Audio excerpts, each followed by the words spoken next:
저희 이제 채널에 많은 분들이 댓글로 왜 패널드 강의는 자꾸 좀 많이 안 하냐.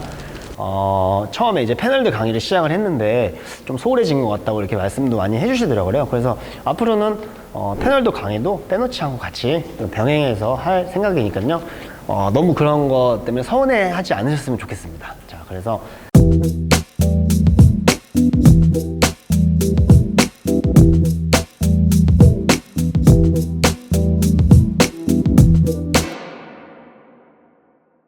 패널드는 거의 한 90% 가까이 80% 이상의 현상들이 그립의 문제들이 많으실 거예요.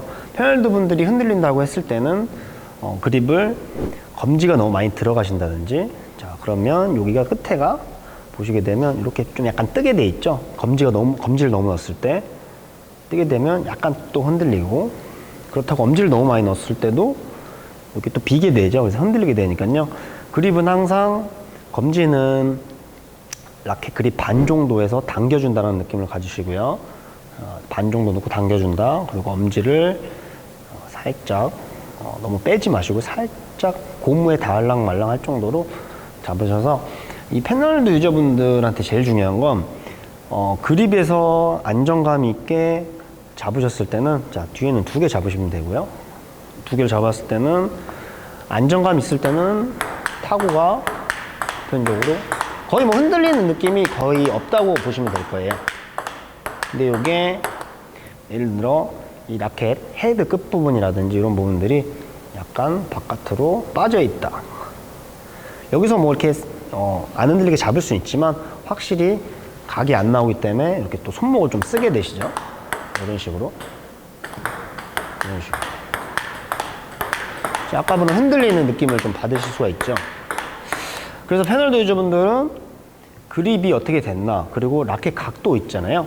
이 헤드 부분이, 자 제가 헤드 부분을 딱 준비를 했을 때 이게 아마 요 시계 방향으로 한 11시 정도, 한 11시 정도에 있다고 생각하시면 좋은데요. 대부분 라켓 헤드 부분이 지금 1시 방향이죠. 1시 방향에 있는 분들이 많으세요. 그래서 요 라켓 헤드 방향과 그립을 좀 신경을 쓰셔서 11시 방향, 그리고 반절 엄지를 살짝 더 넣어준다. 그래서 이 헤드 방향과 손목하고 요게 좀 이렇게 일자로 있다라고 생각하시면 좋고요. 그 다음에 팔꿈치 들리는 분들, 생각보다 요게 약간 들려 있는 분들이 많으세요. 그럼 또 약간 이렇게 흔들거리는 느낌을 또 받으실 수 있어요.